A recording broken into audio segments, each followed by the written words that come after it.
In Austin, I saw, pause, my eyes crawled to a table.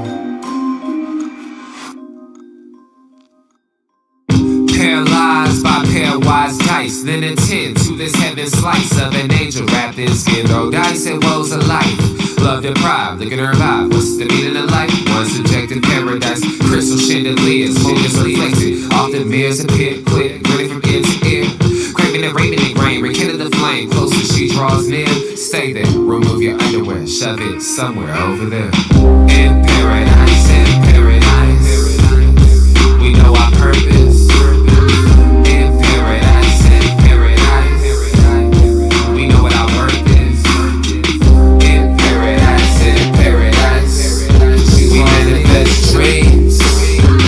In paradise, truth is what you conceive. Boom. Yes, it is. The truth is what you can see. Hello, everybody, and welcome to this edition of the Unpopular Hour. Of course, it is Thursday, and we are supposed to be at the House of Creed today, but it is raining outside, and so we did not get our equipment out in the rain, which we don't typically ever do. And want to say that I'm wearing my USA jersey today. Congratulations to our men and women's team, how they took care of business. Yesterday, both the men and now making it to the Gold Cup final against Mexico, and of course the women handling their business in Group A, 3-0 against Canada. And watching it, I don't know if you guys are soccer fans, but I'm more of a women's fan than I am a men's. But I will say this, that I am trying to get into the men's side of it. We are getting better. We're getting more and more athletes, what we had talked about before, that how the men are getting more and more athletes over the last few years because more and more parents are allowing their kids to play soccer instead of football, instead of basketball, instead of baseball. More and more kids, more and more athletes are starting to go that direction. And it's simply because you're living out in the suburbs. If you're living in the city, not so much. But if you're a suburb kid, yeah, all your friends are playing soccer, so therefore you're playing soccer. Plus, there's less things that you have to really worry about on the flip side of that, as far as head injury, as far as really injuries. I mean, you still can do your Achilles, you still can do your knee, you still can do that. And, the CTE part of it, which affects football, the most times you get hit in the head. And I'm like, well, what about soccer? You're using your head constantly hitting the ball. I mean, that it is a ball. And I don't know how much that does affect it, but surely there's got to be some sort of study being done on how many soccer players actually have CTE or whatever. So we'll see how that works out. But that being said, congratulations to both our teams. I got to watch both of them yesterday. I was under the weather big time yesterday. I ate some Chinese food, and if you've ever had a stomach bug or food poisoning, you know exactly what I'm talking about. You are not doing anything. I did not eat until, 8:30 last night, 9 o'clock last night. Finally got a friend of mine brought me over some food to eat. I got a sandwich. I had a sandwich. This is what I had. And I finally could put that down, but and some Sprite. I just had no desire to eat, was not hungry at all. Couldn't really tried to drink some water. That did not work. Sprite is the only thing that I could do because it makes you burp, and that kind of helped my stomach. But for the most part, there was nothing. So I'm sorry I missed you guys yesterday. But yeah, I did not only come on the air yesterday, I did not go to work yesterday. Did not train any kids, call my parents, and was like, yeah, there's nothing happening. Matt is staying in bed. And my fat boy, being the big baby that he is, he was next to Dad. He gave me Dad love all day yesterday. So he got treats. He got to get his treats. He got to eat. He got fed. But, yeah, Dad, no food. And I want to thank you to my friend. You know who you are, who brought me some nourishment last night. Appreciate you. She's a sweetheart. Thank you. It's a good thing to have friends, female friends that can take care of you, that bring you stuff and watch out for you. And that's always, always, always a good thing. And my shout out to that person.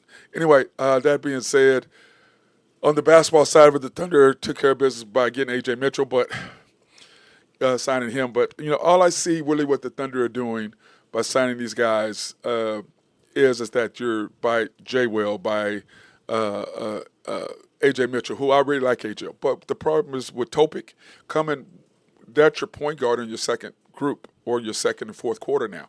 Because remember, SGA had to play the second and fourth quarters because Indiana was taking full advantage of that second quarter thing. And like I said, my problem with what the coach had done is when A.J. Mitchell came back after injury, and the first thing I was talked about on this show, you can go back and you can look at the episodes. I was like, great, A.J. can come back now. Let's get him in the lineup. Let's get him with these guys so that he can get a good feel. So when the playoffs come in the second and fourth quarters, you have a point guard.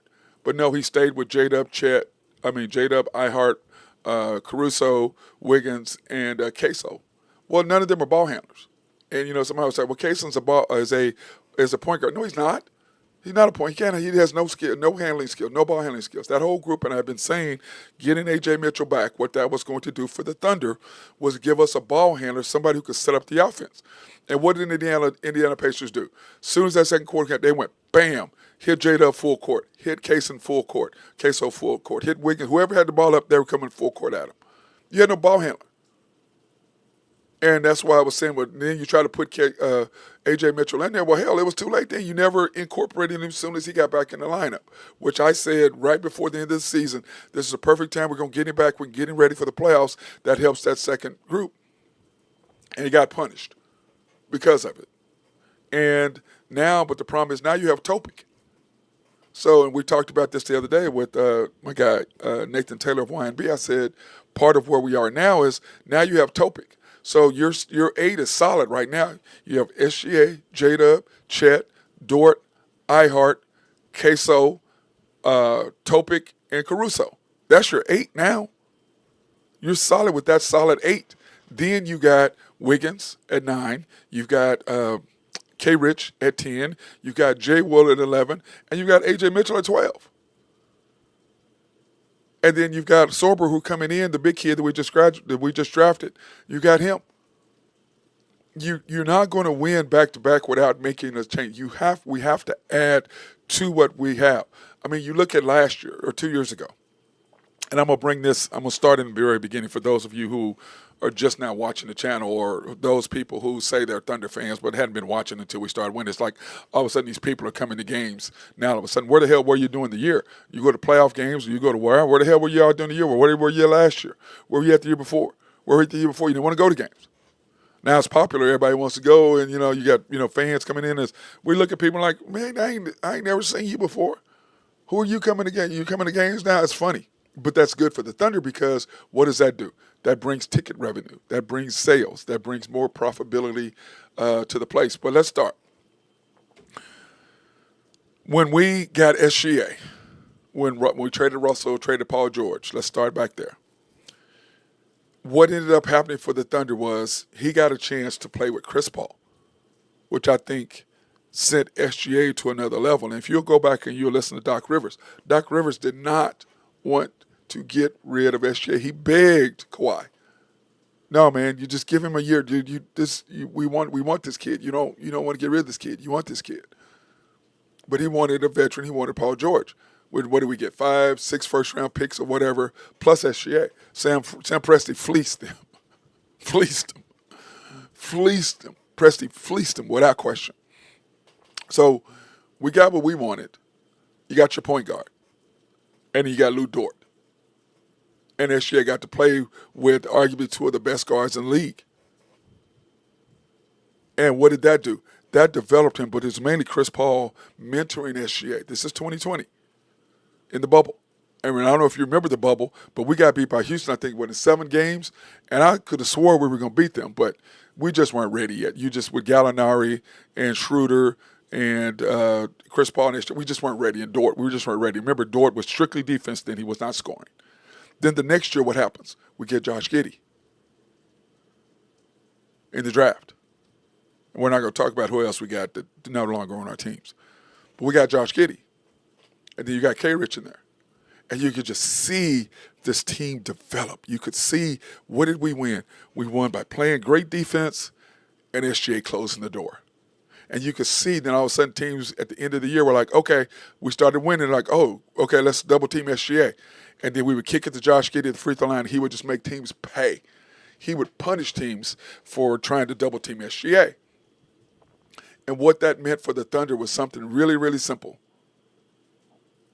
What that meant is if you double team SGA, Josh is going to shoot a little floater, shoot a teardrop, kick it to somebody going baseline on the back door cut, baseline cut, or the dunker's cut, however you want to call it.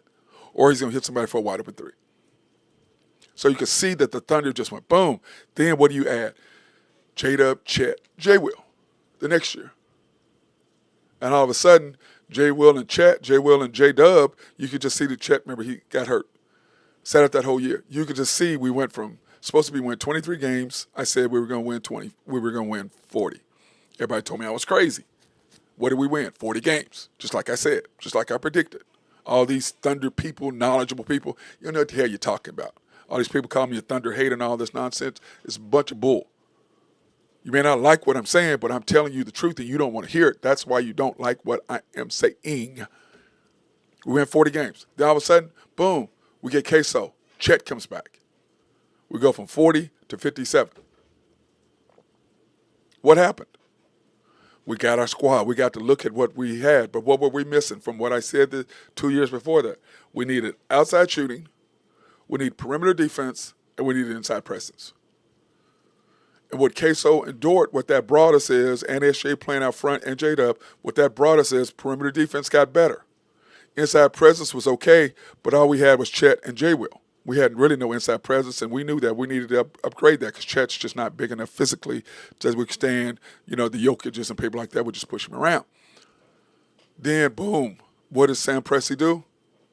We had Nathan Taylor and I at YMB, we predicted the first guy we wanted over anybody was the Knicks' Isaiah Hartenstein, which I still don't know why the Knicks let him go.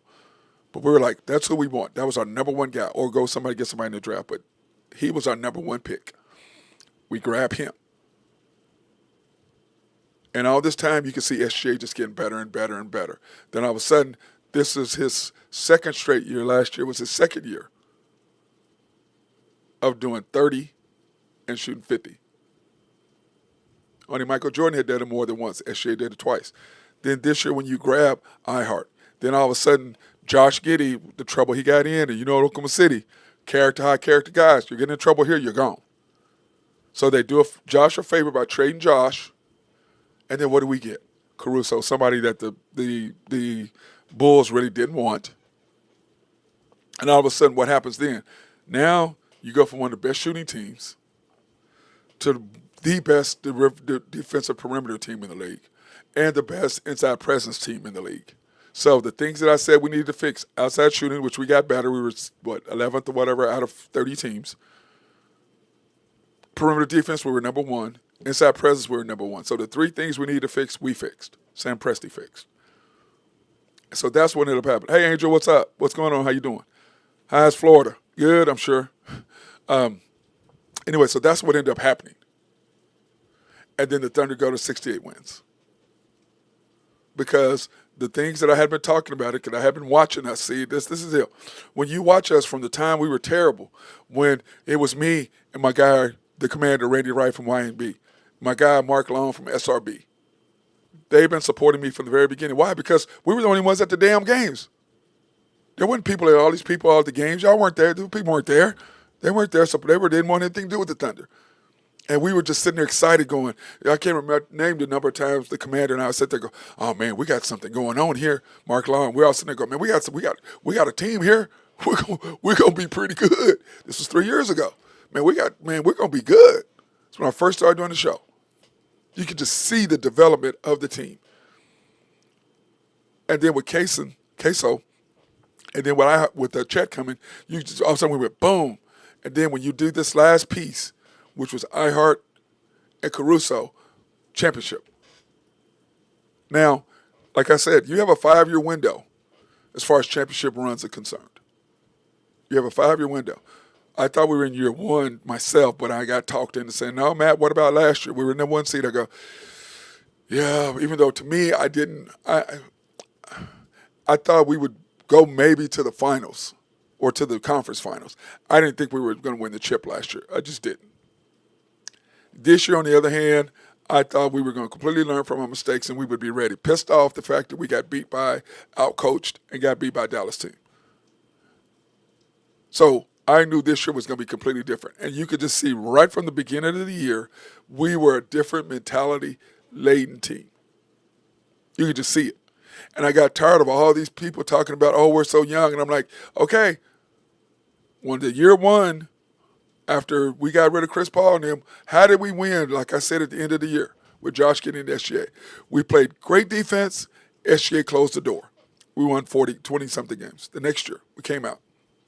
We got J-Dub and J-Will. Great defense. SGA closed the door. We got 40 wins. We had Chet and Queso. Great defense. SGA closes the door. We had iHeart and Caruso. Great defense. SGA closes the door. If you wonder what I'm talking about, go back and look at Game 4 against Indianapolis. Scored 15 to 16 points. Go back and look at what he did in Denver when he scored 11 of our last 12. Game 5. Great defense.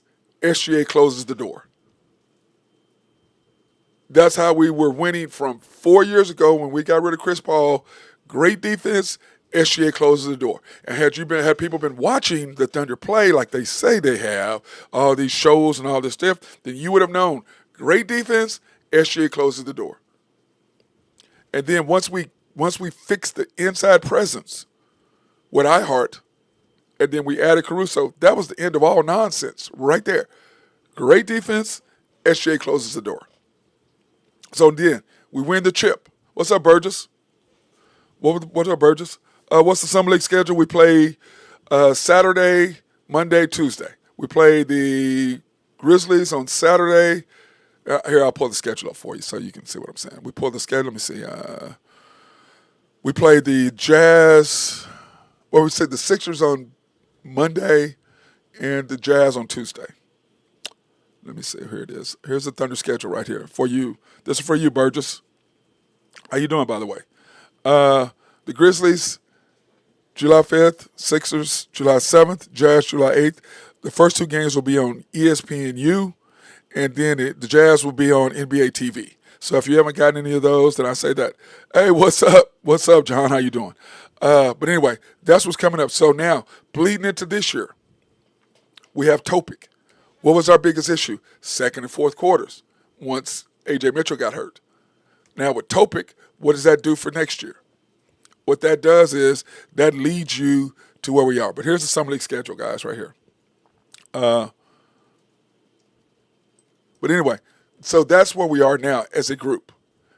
And when you look at what Denver did, and when you look at what everybody else did, hey, Burgess says, hey, what's up, everybody?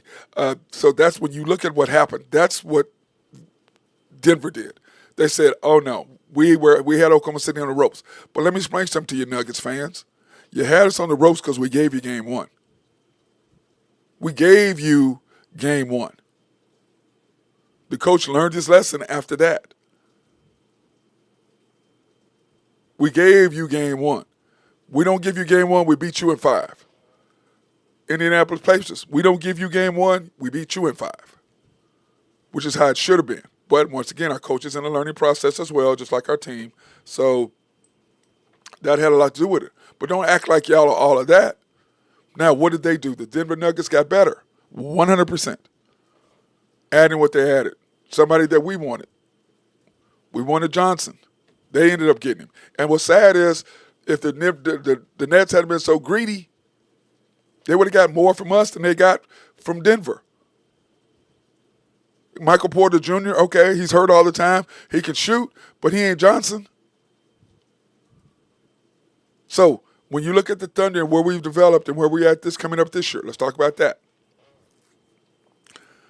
Getting to see Topic this summer is going to really give me a feel because, remember, he's supposed to be a top 5 pick, a lottery pick last year.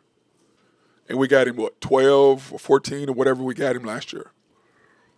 And fortunately for him, he got to be on a team, which I think is the best thing in the world for him because, number one, he's not expected to come in here and be the win-all, do-all, have-all savior. He's supposed to be another piece to the puzzle. That's what he is. He's going to fix the second and fourth quarter, which A.J. Mitchell was doing. And our guy, Hotspot Casino, And Burgess and Angel will tell you that. He called that 100%.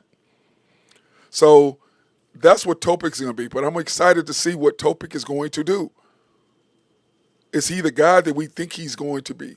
Is he the guy that we need so that when they try to put the press? Because remember, guys, what hurt us more than anything when teams trapped SGA? Now, he started splitting the double team, which I train and I teach my kids how to do it all the time. It's not hard to split the double team, but it takes so much energy out of you to play defense, which is what we do. And then you have to turn around and you have to carry the load offensively. That's extremely difficult to do. That's why when teams will double team him, we only had one person that you could really throw the ball to, really, and that ended up being Caruso. And he wasn't that great at it, but that's the only person you could throw it to. Ihart kind of. But we had nobody. You can't throw it to J-Dub because he didn't have the ability to pass and dribble and shoot and make decisions. Can't throw it to him. Can't throw it to Chet because he didn't have that ability. Can't throw it to Dort. He doesn't have that ability. Queso was too young. He didn't develop into that, and that's not what his skill set is. So the only person you can really depend on to take that Josh Giddey spot was Caruso. But now you have Topic. So if he's anything of what he was projected to be, the Thunder are going to be hard to deal with when you press us. Because when Josh was here, you try to press us, it's over. Try to double team SGA, it's over. Josh going to burn you. 4-on-3, we getting a bucket. Dunker spot or baseline cutter, hitting the wide open three, or Josh shooting a floater or teardrop. There's no such thing as push shot, by the way. And I am so happy that I didn't have to listen to those two people that we have on Thunder broadcast talk about a push shot. Isn't that wonderful? Do you notice you never heard those words again after the playoffs started? You didn't have to listen to those two? That goes to show you what they're saying is nonsense. There's no such thing. When you get professional people who know what they're talking about, you don't have to hear those two words, push shot. There's no such thing. It is a floater. I was so happy I didn't have to hear that mess. It's so frustrating to somebody like me now. For the average person, they don't know what the hell they don't know any different. And I get it. But for somebody who knows, you're like, what are you talking about? Instead of you out here helping kids and teaching them the correct language, you're out there spewing a bunch of nonsense. No such words. But this summer, only thing I'm looking forward to, Burgess, and is the only thing I'm looking forward to about Summer League is watching Topic. And seeing if we can find a shooter. But once again, it's Summer League. But all I want to do is watch what he does. Does he have the ball handling skills? Is he really a poor man's SGA? Or is he what they projected him to be? We shall see. And remember, he's had, 13 months off, 14 months off, something like that. And by the time the season comes, he'll have had, 16 months off? So he'll have had plenty of time to heal, plenty of time to get in the gym, plenty of time. Remember, we have one of the best shooting coach, Chip England, one of the best shooting coaches in the league, the best shooting coach in the league, helping him with his game. So I know he's biting chomping at the bit to get there. And then here's the second thing, the reason why I'm excited.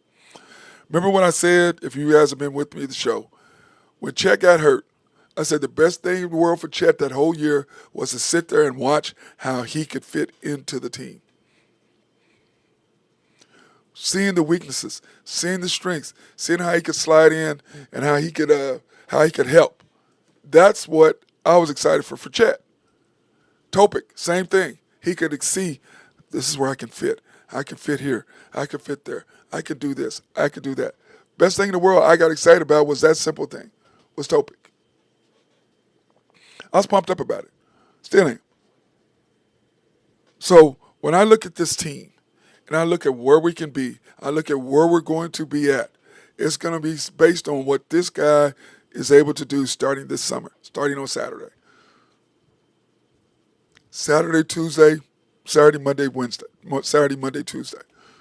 Then when the real Summer League starts, we're going to really see what happens in Vegas. But Grizzlies, Sixers, Utah.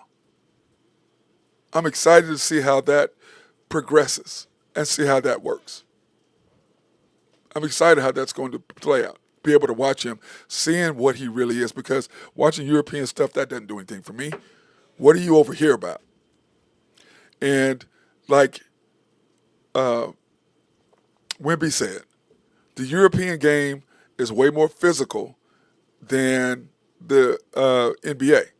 And everybody got mad about it. And what he was trying to explain, what he was saying, which made sense to me, he says the European game is played on the ground.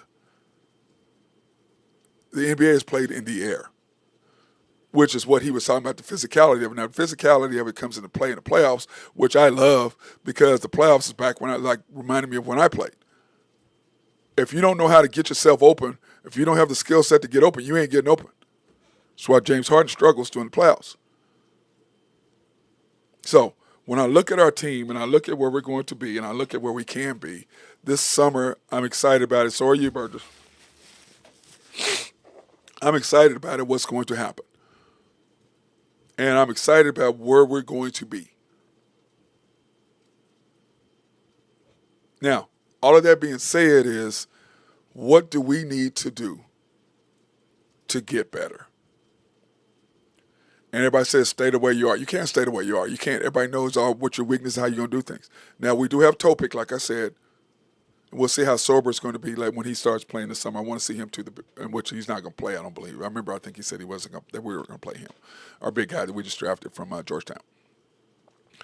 So I'm interested to see what's going to happen with him. And like I said, if he's 90% of what he's projected to be, boy, look out. Especially if he can shoot it. If he's Josh Giddey on steroids, watch out, league. Because if you think SGA is not going to get better from the three-point line, if you think J-Dub after he has surgery is going to be better from the three-point line, if you think Dort's not going to get better because he's gotten better, but we're still missing one thing, and hopefully that is Topic. We're missing a shooter. We need an Isaiah Joe replacement. We need somebody who can shoot it consistently at 45% clip, 45, consistently. Because everybody forgets Isaiah Joe, and I've said this a million times, he was shooting over 50%. 2024, 2023, 24. And from the middle of then to then, his percentage went down, 13, 14 points? Because teams started running him off the line. So when I think about that, and I think about where the Thunder are and where we can be, that's what we need. We need a shooter, somebody who can play some defense. Because against Indianapolis, hey, Ryan, what's up? Yes, Topic, please be good. Yes, sir, 100%, Ryan. I agree. Hopefully he will be. But what I'm saying is you got to have somebody who can shoot it consistently. Somebody who they don't really know about who can fit into our offense. Because once everybody figured out what Isaiah Joe was, they took it away from him and took it away from us. And then what did Indianapolis do? As soon as he got on the court, they attacked him immediately, defensively. What did Denver Nuggets do in Minnesota? Got him on the floor, they attacked him defensively immediately. So the minutes had to go down because you can't. If he's not hitting, if he don't come out and make his first three. Now, if he's making threes and you're giving up two, in other words, if he hits a three and they come down and guard him and score two, that we're still a 1 point advantage. If he comes down and hits another three, scoring again, it's 6-4. You're still gaining. But if he's missing and then all of a sudden it's 2-0, 4-3, 6-3, I can't play. So those are the things that I look at. Those are the things that make me pause. Where we need to get better. But a lot of it's going to depend on Topic. Because if he is really what we hope he's going to be, it's going to make all the difference to what the Thunder can do. Plain and simple. Because when you think about it, you can put SGA, Topic, J-Dub, Dort, and Chet, or iHeart, if Chet preferably. That's your five. And if a Topic is knocking down threes and he's Josh Giddey who can actually shoot the basketball, then that brings back in one of the coaches, Dagnall's greatest strengths, his ability to call out of bounds plays. Because Josh, that's what we missed this year. 100% we missed Josh on out of bounds plays. We didn't have anybody. How many times did we get turned the ball over? Somebody tried to throw the ball in bounds. And one of Dagnall's strengths is being able to call an out of bounds play and get us a bucket. That is one of his absolute strengths. He has two strengths, developmental talent and that. Those are his two strengths. But you got to have somebody who gets the ball in. And if you can fix that, that's going to add it in. So When the five I just said, SGA, J-Dub, Topic, Chet, and Dort. And if J-Dub comes back from his injury, which I think he will, because to me, people talk about the injury. I'm like, dude, it can't be that. It wasn't that bad. Because if you can average 20 and shoot 45%, 78% from the line, your wrist ain't hurt that bad. It may have been something in it tweaking or whatever, but if you have a torn ligament, then the one that really mattered, you ain't shooting the ball, you ain't dribbling. So he wasn't hurt that bad to do what he did. Now, was it an injury? 100%. I played with nagging injuries, and we've all had those injuries where you can still be able to function, but it wasn't that bad because of what he averaged. And it wasn't wrapped up. Now, was it shot up? Probably. But still, if it's really a major ligament, he ain't doing none of the things he did, which is a testament to how tough a player J-Dub is, the fact that he was hurt and he still averaged over 20. Shot 45%. That's a testament to how he is tough as a player, but it wasn't as bad as what they were saying because it couldn't have been. Don't overplay it. Because anybody that was an athlete, there's injuries that keep you from playing, and there's injuries that you can play with. That was clearly an injury he could play with, and he did. So you got to take your hat off to him for being able to do that. Anytime anything requires surgery and you can play through it, that's a huge statement to who you are mentally tough, 100%. But that being said, hey, bro, come on. He doing that, it was a minor injury. Minor injury. Thank God, knock on wood, that he was able to come through it and keep us from and help us win the chip. So when I look at this Thunder team, and I look at where we are, and I look at what's happening outside, and we're getting ready to go over what other teams have done. And all we've done was handle our own internal business, which is all we've done. Okay? By signing Jay Will to extend Jay Will, by extending A.J. Mitchell. That's all we've done. We've made our ability to these guys be more tradable as far as matching contracts. That's what we've done. But like I said, you've got SGA, J-Dub, Chet, Dort, Ihart, Topic, Queso, Caruso. That's 8. Then you still have K-Rich, you still have J. Will, and you still have Wiggins.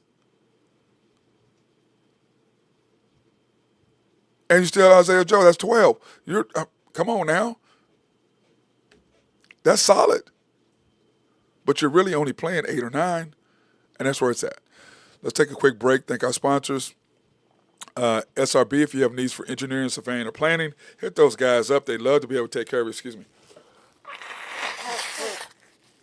If you have a water treatment plant in your city or county, hit those guys up. They love to make sure you have clean drinking water. And, of course, Oak Grove Trucking, if you have needs for dirt, rock, or sand to be moved, hit our guys up over there, Jose Fierro. He'll make sure he take care of you. By the way, thank you, Jose, for my USA soccer jersey that I'm wearing today. Love it. Appreciate you, bro.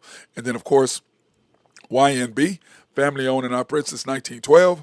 They are the bank that makes things happen. They're an equal housing lender, a member of the FDIC, proud sponsor for us to go out and support women, minority, and black-owned businesses in the Oklahoma City area. You can pre-qualify online at www.ynbok.com. That's www.ynbok.com, or go into the main bank at 401 Elm, 66 steps from historic downtown Yukon, Oklahoma.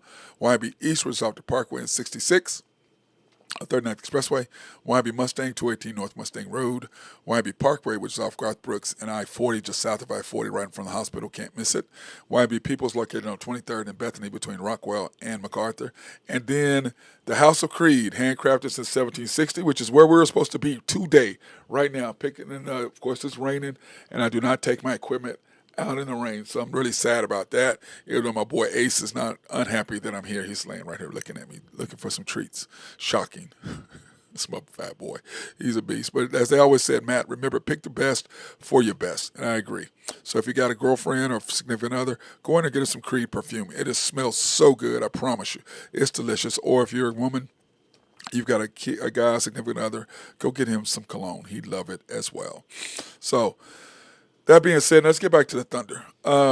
what are other teams trying to do to come at us? And to me, in the West, John, how you doing, John? What's going on? How is it raining there in Scottsdale or in Arizona? Or is it good? Any news on J-Dub and Chet? No. I think that they are working on that. Hey, Purcell, how you doing? Go OKC, 100%. John, I think that they are waiting on.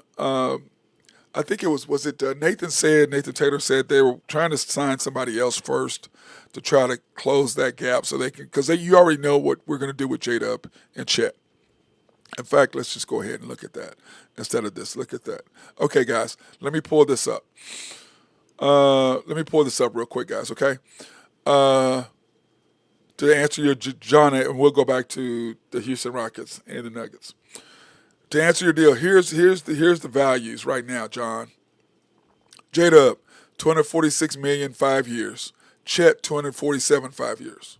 And then, of course, if they make All NBA and all that stuff, that's the additional part of that contract. Okay. So the question is this: do you pay them both that? Is Chet the same amount of salary as J-Dub? Do you pay? Because remember, Chet's only played, I think, what did we say? Nathan and I said, what has he played? 140 games or something like that.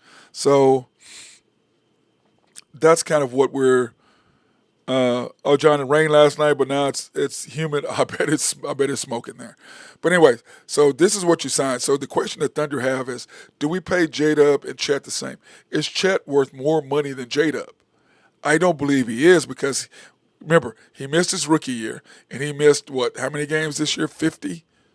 So I think J-Dub is more valuable at this particular point. Now, do we need both of them to win? 100%. It's not what I'm saying. Do they deserve to be paid the same amount? I do not believe so. I believe that J-Dub needs to be paid the maximum, and I think you pay Chet just under that. Maybe because remember, J-Dub was paid a little, how much less than Chet? $15 million, whatever it is, from the rookie deal, because Chet was a lottery pick. J-Dub was the 12th pick. So that's where we stand with these two guys. And like I said, this is my thing, John. I just believe that you pay J-Dub the max, so that's $246. I think you pay Chet just under that. I think the number that Jabari Smith got $222 million 5 year, 222, 23. To me, you pay him somewhere in there. You pay J-Dub either the max of 246 or 240. Pay him close to what you can give him. So that's the way I look at that and what Oklahoma City should do, in my opinion. Now, I'm not saying Presti, so I don't really know which one you're going to pick on that, but that's just me. Okay, guys, I hope that answered your question, John. I think you go ahead. I think they're going to wait, and neither one of those guys are going anywhere, but that's the biggest question. How do you make this decision? Chet's 247, J-Dub's 246, if you play them the maximum. Okay, and like I said, if they sign J-Dub and Chet to max extensions, we'll be damn near $778 million or something ridiculous is what it'll be between the three of them in the salary cap. That's a lot of damn money. But you do have we have 5-6 first-round picks next year or something stupid. So you can still draft up, or you can go trade somebody, or you can add that. Plus, we have a mid-level guy that we can add to the roster. But once again, remember, we're 8 deep right now. So being 8 deep, okay, let's say this. I'm going to give you our roster, then you say who you're going to pick out. SGA, J-Dub, Chet, Dort, Ihart, Queso, Caruso, Topic. That's your 8. Then you have J. Will, you have Wiggins, you have K. Rich, and Isaiah Joe. Who of the top 8, who are you going to go out and get and replace that 8? Who you want to take out of that 8 to play significant minutes and put them in a role player? I don't take anybody out of that 8. Do you? No, we don't take anybody. So you have to find something to replace those other 4.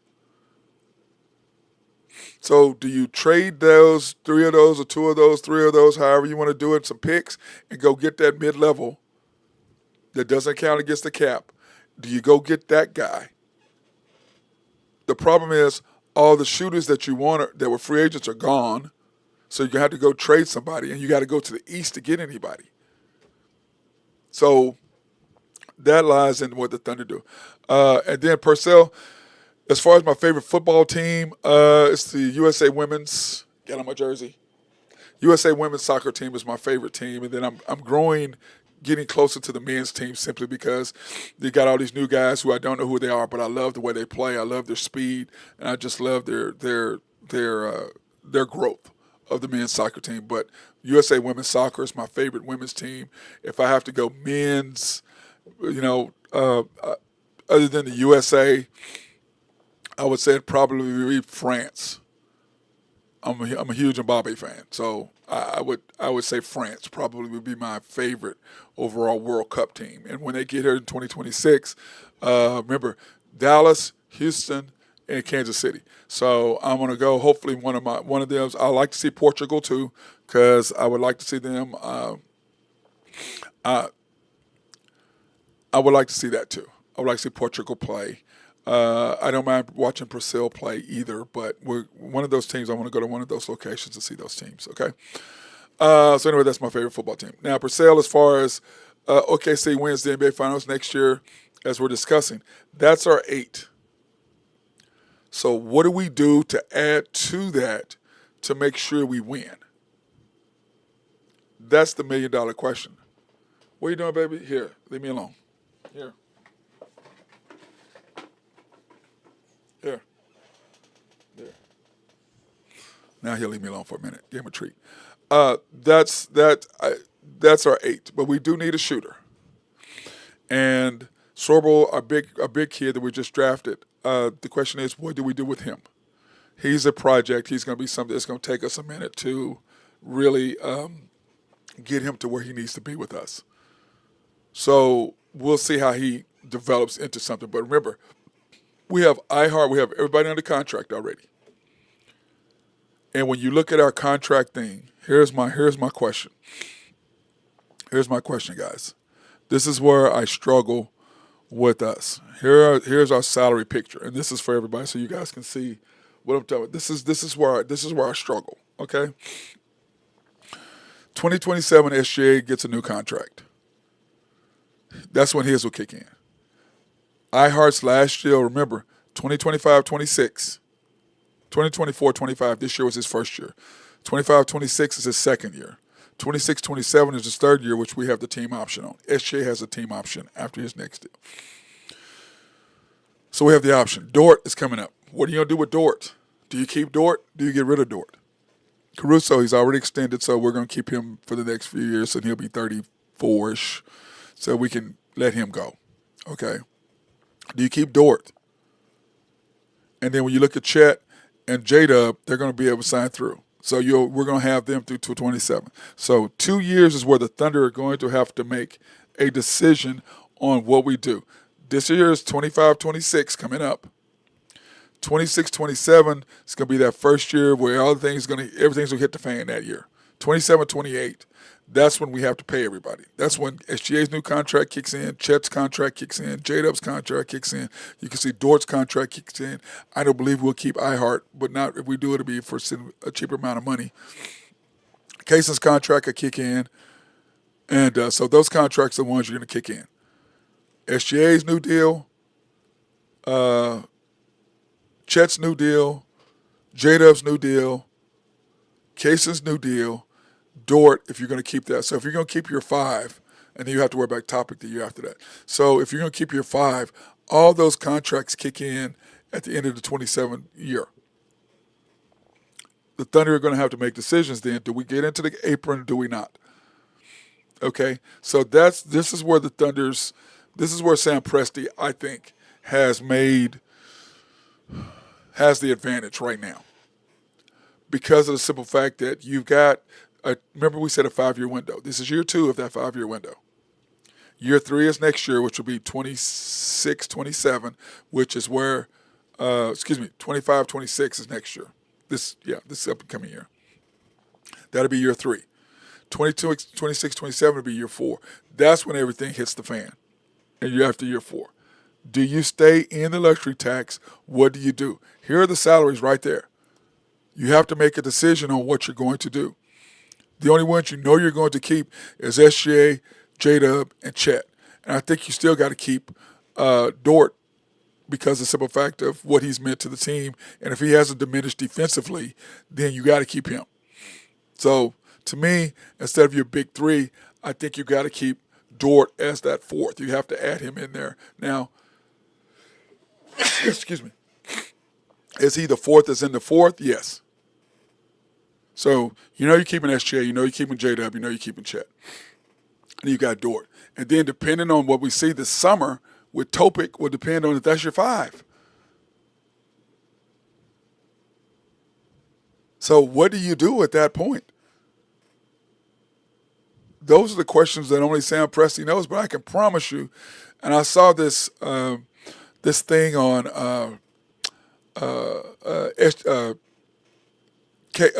KD, talking about the Thunder. Dude, Sam Presti learned his lessons. Yes, you guys went so fast, your development went like this through the chart, just like we did this time. Here's the difference between 2012 and when y'all grew and this group. Number one, and most importantly, we don't have 3 of y'all trying to figure out who the number 1 player is. We don't have that problem that we had with you and with Russell and with James Harden. All 3 of you are going to be MVPs. All 3 of you ended up doing your own things 100%. But I don't put Russell on the same level as James Harden and KD because Sam Presti aided Russell in getting his MVP. The other 2 earned theirs 100%. Now, by that, what I mean is Russell plays hard 100%. That's not what I'm saying. Sam Presti allowed him to get triple doubles to keep the interest up in Oklahoma City because everybody was so deflated after the Kevin Durant left. So Sam Presti had to do something to keep the interest up for the fans, and the triple double is what did it. And he 100% enabled Russell to get that. Why has he come close with any good team since? Because everybody else makes him do his damn job and rebound. That's why. Stay in position. And the reason why he can't play at no other team is because once you take away his ability to do that, he's just average. A thing that I have been saying before in the very beginning, and one of my good friends apologized to me the other night. We're over at Lumpy's having a beer, and he was like, man, I have to apologize to you again. You were right about Russell. And I gave you a hard time, blah, blah, blah, and you were right. I said, I know. Every single person who got mad at me has apologized to me. Like all of y'all calling me a hater right now, I'm going to wait for you to apologize to me about what I'm saying now too. Because I'm giving you the hard facts of what we're doing. I'm not hating. I'm trying to get you to understand what we need to be better, what we need to repeat in 26. How it hasn't happened in, 8 years, 7 different champions? Why? Because it's hard to repeat. And when you look at our team, now all of a sudden iHeart's doing interviews, Dort's doing interviews, J-Dub's doing interviews, Chet's doing stuff. SJ is still doing what SJ does. But now all of a sudden you got all these people doing all these interviews and all this. Distractions are what keep teams from repeating. Now, that being said, do I think we're going to be fine? Yes. But we can't repeat with what we have. I won't say that. We can repeat. I'm not gonna put we can't repeat. But like all of it's gonna depend on how great Topic is, number one. Number two, it's gonna depend on how focused we are considering we've done something and you've won the chip. Okay, so now it's gonna depend on how hard you're gonna continue to work. And like I said, when you look at this team in this last 5 years, what we've done. We played great defense, SGA closes the door. We played great defense, SGA closes the door. And as long as we can continue to do that, play great defense, SGA will close the door. As long as Dagnall doesn't get in the way of that, we'll be fine. But you can't play J-Dub and SGA the same amount of minutes. They're not the same player. Now, granted, did J-Dub make all defensive team? Yes, but like I said, asterisk, Caruso didn't qualify because he only had 65 games. Do you really say that J-Dub is better than Caruso defensively? Ain't nobody in their right mind is going to say that. But he did make it. And I'm going to give him his credit on defensive, on All-NBA, simply third team. We had the best record in the league, so you got to give him his flowers for that, 100%. Let me see.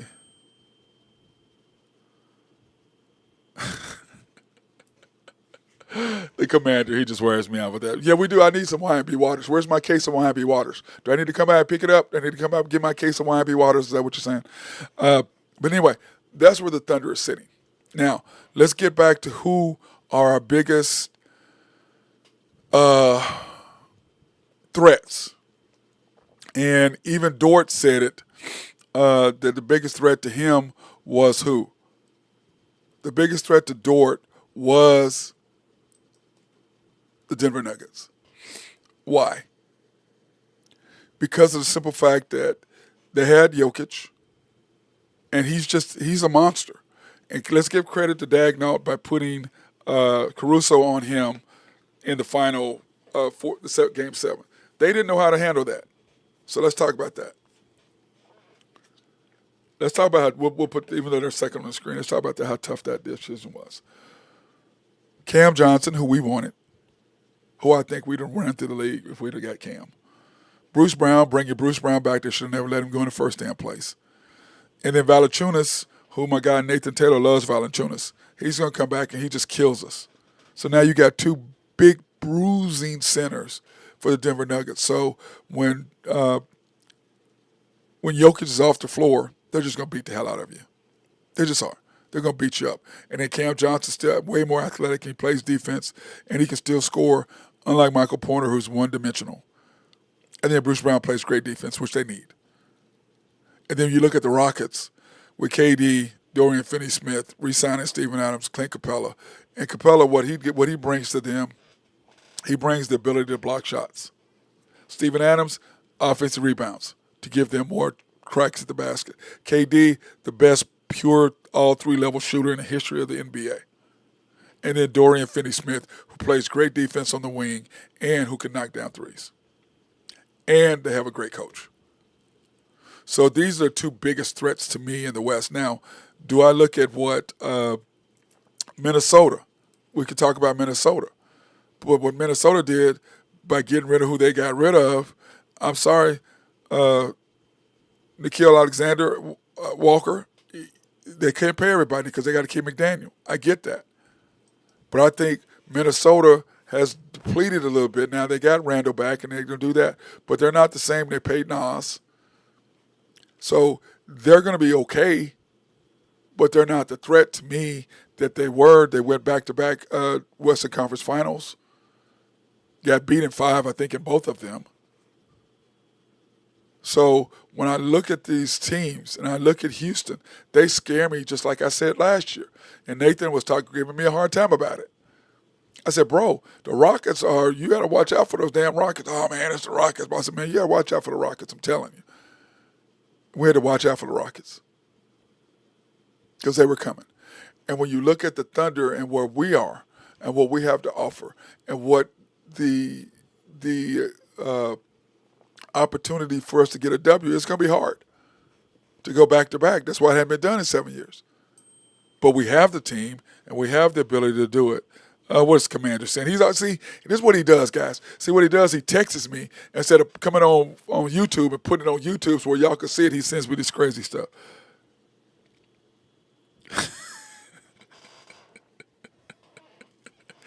You have issues, Commander.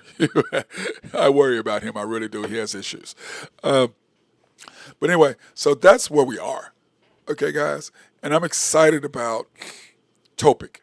I cannot wait till Saturday night, 7 o'clock, ESPNU, because I'm just seeing what he's going to be like. I'm excited about it, but it's not going to be easy for us to do. But like I said, when you look at that 8 that I've said, SGA, J-Dub, Chet, Dort, Ihart, Queso, Caruso, and Topic, that's nasty. That's a nasty 8. And if you think SGA is not going to be better shooting threes, if you think Topic, hopefully he can still, he's going to be a much more efficient Josh Giddey. If you think Dort's not going to be back ready to shoot more threes, if you think J-Dub is not going to be better, if you think Chet, we can keep him a whole year, and hopefully we get Ihart to make one damn three. I think he shot 1 or 2 an entire year. If we get him to shoot it all, it'd be great. So he's not one-dimensional out there. Dude, you gotta be able to stretch the floor. They can back off of you and it cuts down our cuts because you're sitting there holding the ball. They don't have to worry about you being a threat, a stretch 5. We got to improve him on that. But he did what we needed to do as far as inside presence and what we needed him to do. He did, 100%. But Saturday at 7 o'clock on ESPNU, we get to see what Topic is kind of like. Granted, it's going to be his first game, so I'm not expecting too much. I'm going to be watching for how does he move, how does he pass the ball, how does he see the floor, so that's passing. What does his shot look like? And do I expect him to come out and bust it? No, I don't. What I want to see is what does his shot look like? Because I'm going to tell you this. There's a difference between missing and missing, or a miss and a miss. One is clang, and one is out or rounding out. Those are misses. Is he doing those, or is he going boom, cling, bang? Those are misses. I want to see misses because I know his shot is there, and it's just a matter of him getting over his nervousness. Does he see the floor? What kind of passes does he make? Is he able to see the floor like Josh Giddey? Is he going to play any kind of defense? Because if he doesn't play defense, they're going to attack him in the playoffs. So those are things, and of course on this team, you got to be able to play defense. As a finishing 5 with SGA, J-Dub, him, Dort, and Chet, or Ihart, depending on who's playing. Is he going to be able to be on the floor at the end when we need him? Part of Josh Giddey's problem was really wasn't that great of a defender. But you could kind of hide him, and if you need Caruso in that spot again, which is the spot that we had Caruso. So, because remember, it was SGA, J-Dub, Chet, Caruso, and Dort for the defender. So can Topic be that extra defender? Does that give you the ability down the road? And remember, SGA signs a contract, but let me explain to everybody. When you look at the contract that SGA signed, he gave us a discount, but let's get this straight. It's a 4-year deal with his player option at the 4th year. Number 1. Number 2, at the end of 3 years, you got to trade him again. If you don't trade him, if he doesn't want to sign, you don't run the same Kevin Durant thing that you ran into. You'd have to trade him at halfway point.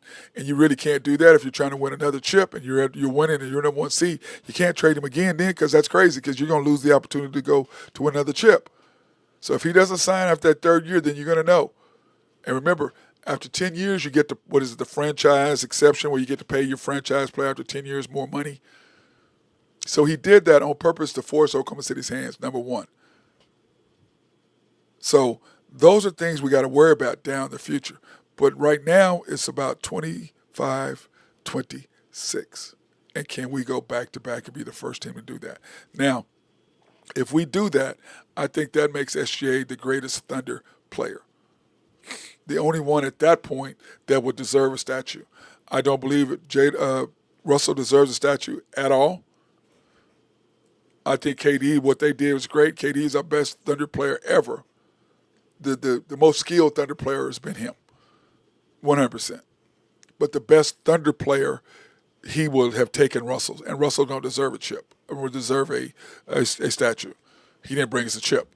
If SGA brings us 2 chips or 3 chips, then only his statue. It's just like the Nick Collison deal out front, bro. Just be a franchise. Retire people's jerseys that freaking deserve to be there. To me, there's only 2 people that deserve to have their jerseys franchise or in the rafters. That's KD and Russell, and now SGA. Nobody else. Now, could J-Dub and Chet get there? Yes. But when you look at the Lakers and you look at who's all numbers, you look at all these teams and whose numbers are retired. Look at who it is. And they call Nick Collison Mr. Thunder. Okay. He's a great role player. but you're putting a role player up in the rafters. So you're saying that your franchise is all about role players, not about being elite.